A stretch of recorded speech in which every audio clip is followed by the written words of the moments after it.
Baik, Bapak Ibu, terima kasih atas kesempatannya dan kebersamaan kita di tempat ini.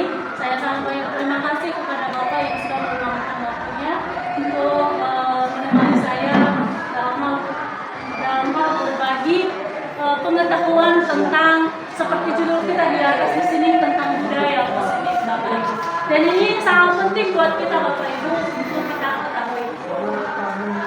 Sebelum kita ke materinya supaya nggak terlalu kaku, Bapak Ibu, mari kita sapa dulu Bapak Ibu ya. Nanti kalau saya sampaikan selamat pagi, tepuk tangannya sekali saja Bapak Ibu.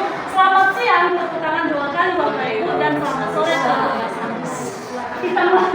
Kita coba ya Bapak Ibu supaya nggak terlalu kaku. Saya juga demikian di sini. Selamat pagi Bapak Ibu. Selamat siang. Selamat siang. Selamat sore. Ya, jadi masih salah ya Bapak Ibu. Selamat sore itu tepuk tapi tak sampai kayak gitu ya. Kalau selamat siang 2 kali bunyinya Bapak Ibu ya. Selamat siang. Siang. Pagi. Terima kasih Bapak Ibu, sangat luar biasa. Tangannya Bapak Ibu sangat terima kasih. Oke, mari kita perhatikan di depan Bapak Ibu. Hari ini saya akan berbagi pengetahuan tentang budaya positif. Di sini tentang budaya positif, kalau sekarang kita tanya kata dari budaya positif ini pasti yang tersirat dalam pemikiran kita Bapak Ibu, ini tentang kebiasaan. Budaya itu bisa kita sebut sebagai kebiasaan, sedangkan positif adalah menurut kita hal-hal yang baik. Jadi hari ini kita akan membahas tentang kebiasaan yang memiliki nilai yang baik Bapak Ibu ya. Kita teruskan Bapak Ibu. Oke.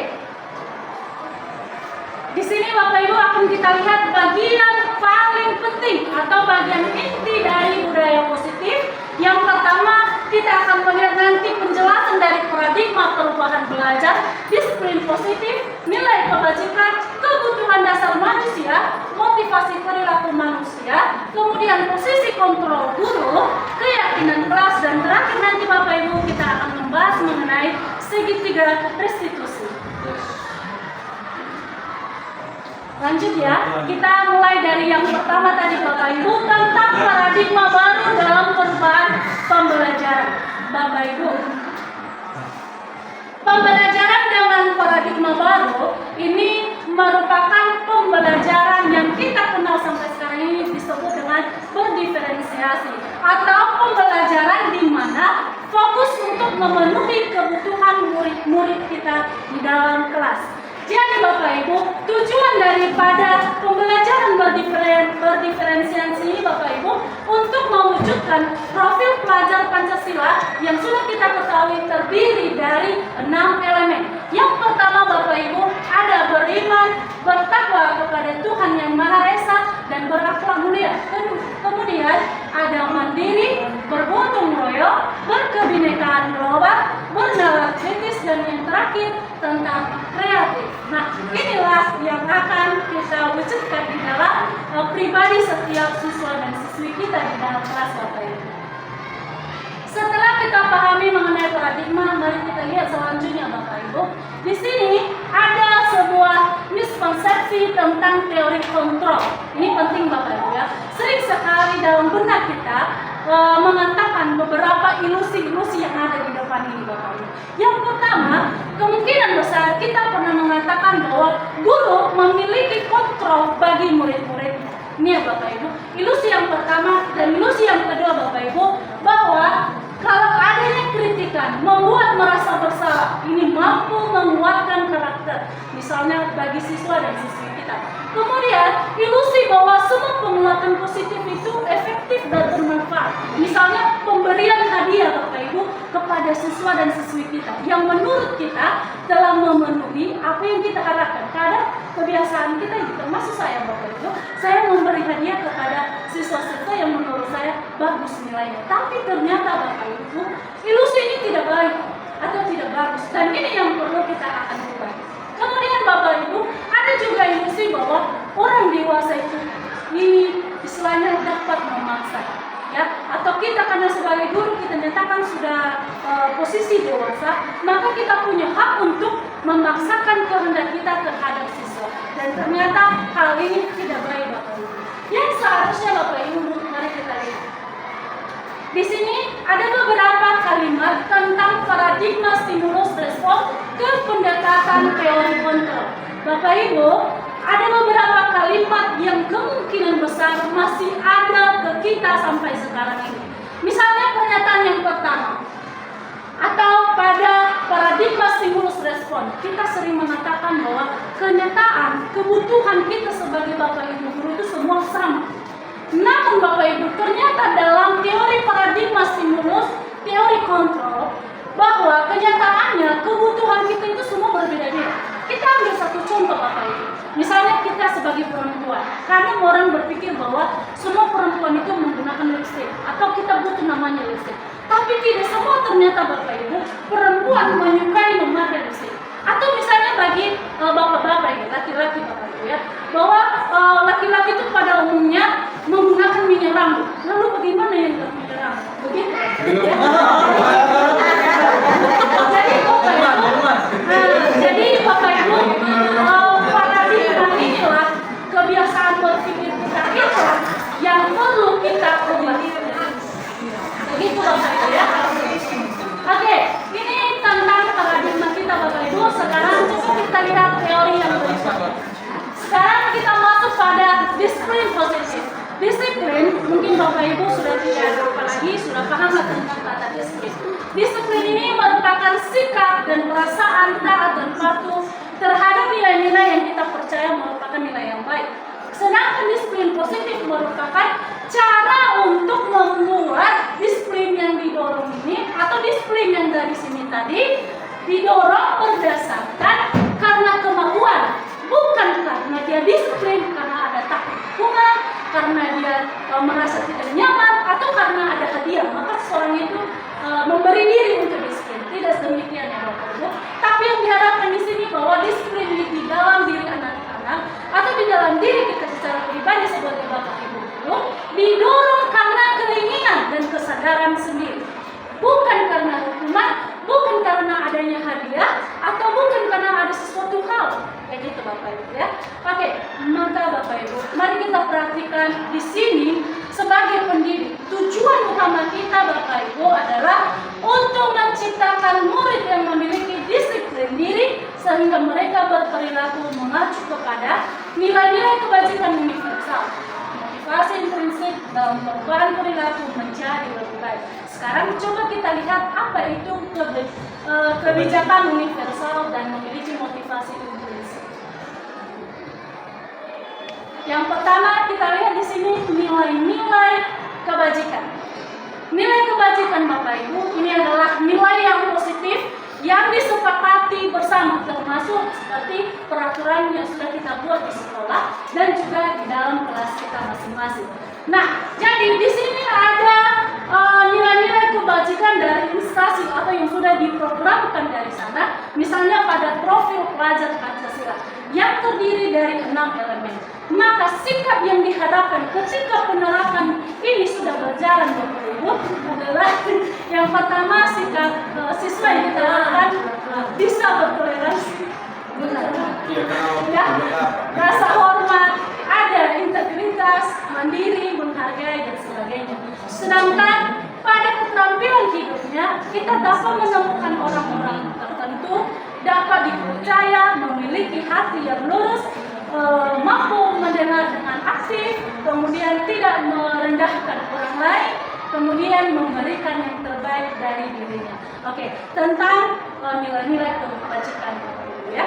Sekarang kita lanjut pada kebutuhan dasar manusia. Sebelumnya saya akan bacakan ke kita apa pengertian daripada kebutuhan ini. Kebutuhan dasar pada manusia merupakan unsur yang dibutuhkan oleh manusia dalam menjaga keseimbangan baik secara fisiologis maupun psikologis. Hal ini tentunya bertujuan untuk mempertahankan kehidupan dan kesehatan Bapak Ibu. Nah, jadi untuk memperdalam mengetahui kebutuhan dasar manusia ini, coba kita lihat 5 kebutuhan dasar manusia yang sangat penting. Ada di atas ya. Oke, 5. Oke Bapak Ibu, 5 kebutuhan dasar manusia itu ada 5. Dan ini sangat penting baik kita sebagai manusia sebagai pelaku atau juga sebagai istilahnya memberi, ya gitu ya Bapak Ibu. Oke, yang pertama 5 kebutuhan itu adalah kebutuhan bertahan hidup. Nah, kebutuhan bertahan hidup ini bersifat fisiologis Bapak Ibu, yang menyangkut tentang kesehatan, rumah, dan makanan. Selanjutnya, kasih sayang dan rasa diterima. Ini kalau kita pikirkan masuk pada sifat psikologis ya Bapak Ibu. Kebutuhan ini juga meliputi keinginan untuk tetap bersama dengan orang lain, seperti keluarga, seperti lingkungan, seperti kita di dalam kantor ini. Kemudian Bapak Ibu, ada kepuasan atau kebutuhan pengakuan atas kemampuan. Kayak Bapak Ibu ya, misalnya ada yang kita sebagai manusia harus bisa menyatakan kemampuan orang lain. Wah dia hebat, wah dia mampu memberi perubahan, dapat menciptakan kompeten dan diakui dan dihormati. Itu tentang kebutuhan yang seharusnya dimiliki oleh setiap orang. Dan siapa pelakunya Bapak Ibu? Kita semua. Kemudian Bapak Ibu, ada kebutuhan kebebasan. Kebutuhan ini akan pilihan. Misalnya kebutuhan memandirikan diri, otonomi, memilih pilihan, mampu mengendalikan arah orang lain dan sebagainya. Kemudian kesenangan. Kesenangan ini Bapak Ibu kebutuhan untuk merasa senang. Misalnya bebas untuk bermain, bebas untuk tertawa dan mengekspresikan diri gitu ya. Kemudian udah cukup ya Bapak Ibu. Ini lagi. Oke, ini tentang 5 kebutuhan dasar manusia yang sangat penting. Jadi Bapak Ibu, kita punya tanggung jawab ya Bapak Ibu sangat besar, yaitu melayani siswa dan siswi kita. Jadi bagaimana kebutuhan ini bisa dirasakan oleh siswa dan siswi kita semua yang tahu Bapak Ibu ya. Jadi kita lanjut. Sekarang coba kita lihat mengenai motivasi perilaku manusia. Bapak Ibu sangat baik nih ya. Jadi motivasi perilaku manusia itu yang telah kami pahami Bapak Ibu ada 3. Yang pertama, seseorang termotivasi. Misalnya kita ambil contoh ya, datang pagi ya Bapak Ibu ya. Kalau kita berdoa pagi itu ada yang cepat, ada juga yang tidak cepat. Tapi coba kita buat contoh dari motivasi ini. Motivasi yang pertama untuk menghindari ketidaknyamanan atau hukuman. Bila seandainya Bapak Ibu guru datang tepat waktu untuk berdoa pagi, hanya sekedar menghindari hukuman, ketidaknyamanan,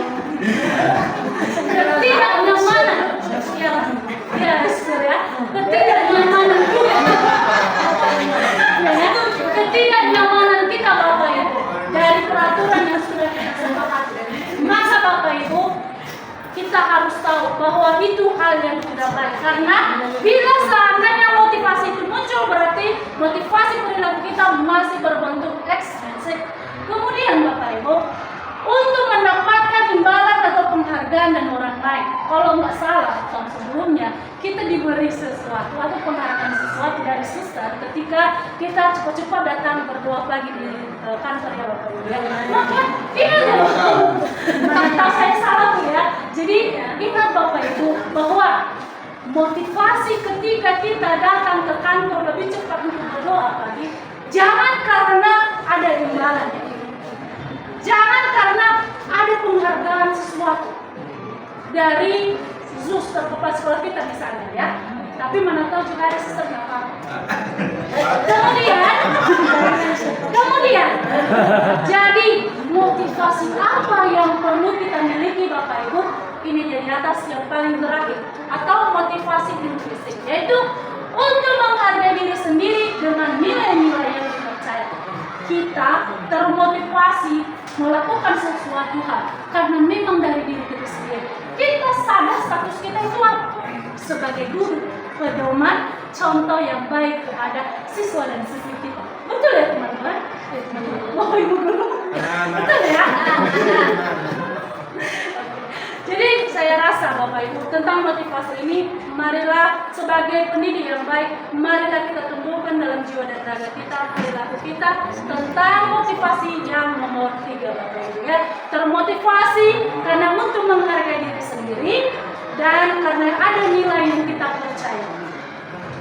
Saya lanjutkan Bapak Ibu untuk lebih memahami dari tadi motivasi. Sekarang mari kita lihat perbedaan antara hukuman, konsekuensi, restitusi. Hukuman Bapak Ibu di sini dia mengatakan bahwa tidak terencana. Ini sering juga saya buat Bapak Ibu ya. Tapi setelah belajar huruf penggerak, saya ini istilahnya pelan-pelan harus berubah. Tidak terencana atau tiba-tiba terjadi. Murid tidak tahu apa yang akan terjadi, tidak dilibatkan ya. Kemudian bersifat satu arah atau hanya Bapak Ibu guru saja. Berupa fisik atau psikis hukuman. Nah, hukuman ini pasti Bapak Ibu sudah tahu. Sering sekali yang mungkin sebelum kita mengetahui pengetahuan ini, sering sekali kita melakukannya. Tapi Bapak Ibu, sekarang mari kita hindari. Begitu juga dengan konsekuensi Bapak Ibu ya. Ini hampir sama dengan hukuman. Yang mungkin perbedaannya Bapak Ibu, kalau misalnya konsekuensi itu terencana, disepakati sesuai dengan peraturan. Misalnya, kita sudah menyusun peraturan begitu ya Bapak Ibu, maka kita juga sudah memutuskan apa yang akan kita lakukan ketika peraturan itu dilanggar oleh siswa dan siswi kita. Tapi Bapak Ibu, di sini dia mengatakan bahwa murid tetap dibuat tidak nyaman dengan hal demikian atau konsekuensi itu. Kemudian sikap guru hanya memonitor murid selalu, kayak gitu, memantau terus apakah anak ini begini, apakah anaknya ada perubahan, apakah anak ini begini terus. Nah, itulah sebenarnya yang perlu kita hindari. Selanjutnya, restitusi Bapak Ibu. Kalau di restitusi Bapak Ibu ini sangat bagus ya. Katanya proses menciptakan kondisi bagi murid untuk memperbaiki masalah. Proses yang kooperatif mengajarkan murid untuk mencari solusi sendiri. Jadi di persoalan ini kita memberi kesempatan kepada siswa untuk menyadari kesalahannya dan mendapatkan solusi dari kesalahan yang telah dibuat. Nah, bagus sekali kalau kita menerapkan dari restitusi. Nanti restitusi ini akan jauh lagi kita akan membahasnya itu ya. Kemudian saya lanjut. Ada 5 posisi kontrol guru. Kita harus sadar ini. Sekarang kita ada di posisi mana ketika kita memberi hukuman kepada anak. Kita posisi di mana ketika kita membuat merasa bersalah kepada anak. Kau tidak kasihan ya sama orang tua. Orang tua capek memberi kamu sekolah di sini. Tidak gratis. Uang sekolah. Ya, sering ya Bapak Ibu. Sampai anaknya gitu. Jadi saya pernah ada pengalaman di situ ya. Kemudian posisi kita juga ada sebagai teman atau dekat terhadap teman-teman siswa. Jadi kadang ada siswa yang curhat, terkadang ada siswa yang istilahnya tidak ada batasan. Dia gitu ya. Tapi ternyata di sini juga yang posisi ini memang baik, tapi ada yang lebih bagusnya lagi. Nanti kita lihat. Kemudian pemantau. Yang terakhir, manajer. Nah, posisi mana yang paling baik di antara ini Bapak Ibu? Seperti yang sudah pernah kita dengarkan juga, adalah posisi manajer. Di sini posisi manajer ini adalah terus berupaya kita mendampingi anak untuk bertanggung jawab dengan semua tingkah yang telah dilakukan, mendapatkan solusi dan bersedia untuk memperbaiki masalah yang telah dia lakukan. Jadi bukan kita mengancam misalnya memberi hukuman atau sekedar kamu tidak kasihan sama orang tua capek kerja dan sebagainya. Jadi istilahnya posisi kontrol inilah yang seharusnya dimiliki oleh guru. Ada beberapa contoh Bapak Ibu tentang penerapan 5 posisi kontrol guru. Misalnya hukuman. Hukuman barangkali kita akan menyatakan kalimat ini. Misalnya kasus siswa yang tidak memakai atribut, maka siap-siaplah bisa memakai. Umat bendera selama 1 jam, ya kan? Atau kita bilang begini, berapa kali Bapak Ibu memberitahukan bahwa selalu mengecewakan Ibu Bapak Ibu sebagainya. Kita selalu merasa dikecewakan karena siswa kita melanggar aturan terus. Kemudian, ayo dong, ikuti aturan sekolah, tolong bantu Ibu ya, atau bantu Bapak ya. Sudah tidak apa-apa, lain kali jangan terulang lagi. Maka kalau kalimat ini pernah Bapak Ibu buat, ini berarti posisi kontrol yang Bapak gunakan adalah sebagai teman. Misalnya, kita mengambil posisi manajer yang tadi kita bilang sangat bagus. Kalimatnya seperti di atas ya. Apakah kamu tahu kesalahanmu?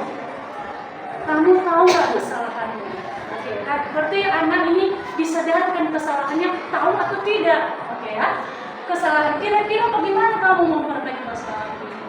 Kira-kira bagaimana cara kamu memperbaiki masalah ini? Jadi kita nggak secara langsung, kamu harus begini ya, kamu harus mengikuti aturannya seperti begini. Ya, jadi mari kita terapkan daripada posisi manajer ini. Untuk menguji Bapak Ibu, apakah Bapak Ibu paham dengan yang saya curhat sebenarnya atau tidak?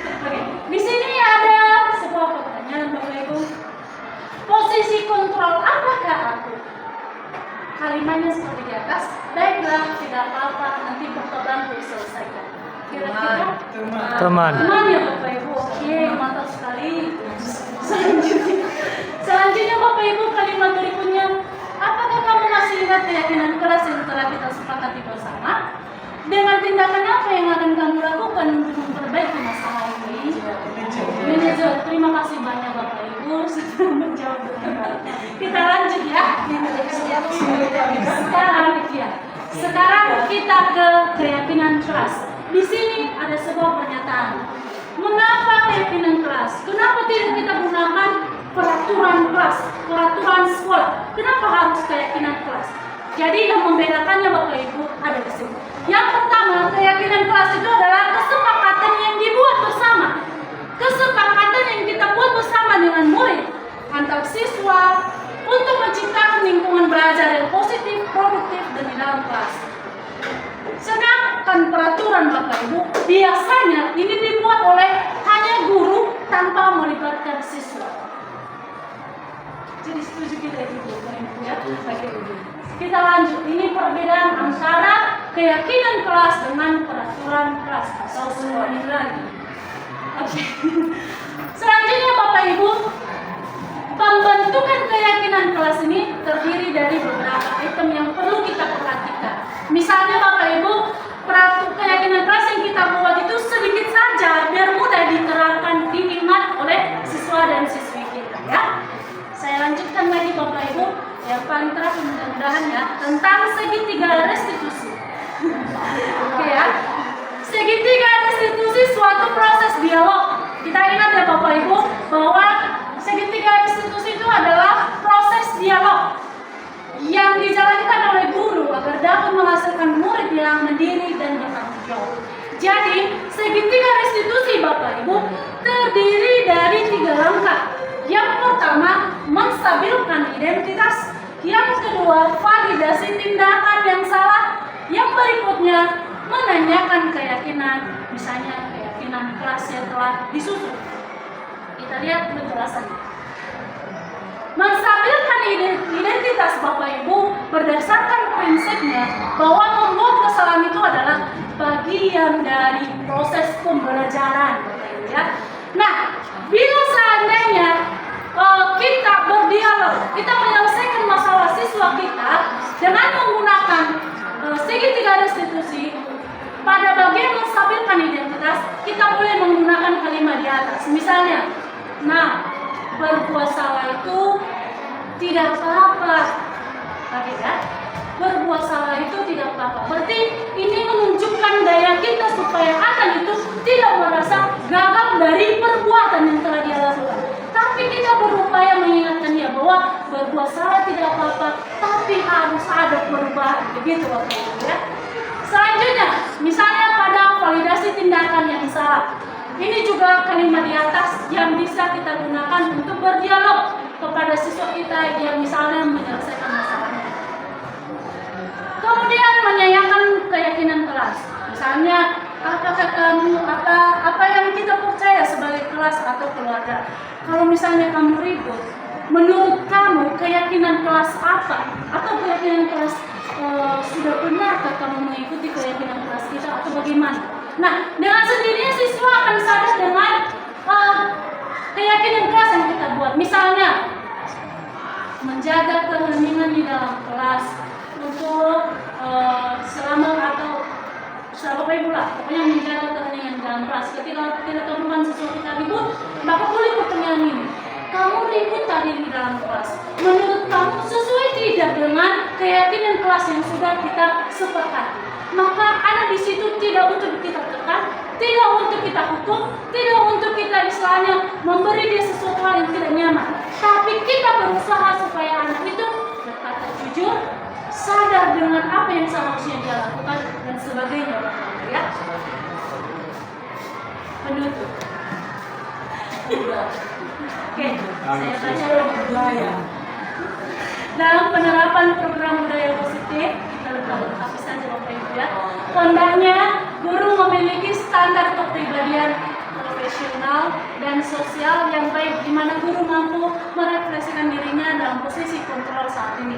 Bagaimana perjalanan dirinya sebagai pamong atau sebagai manajer yang menuntun murid-muridnya menjadi insan yang mandiri, merdeka, bertanggung jawab.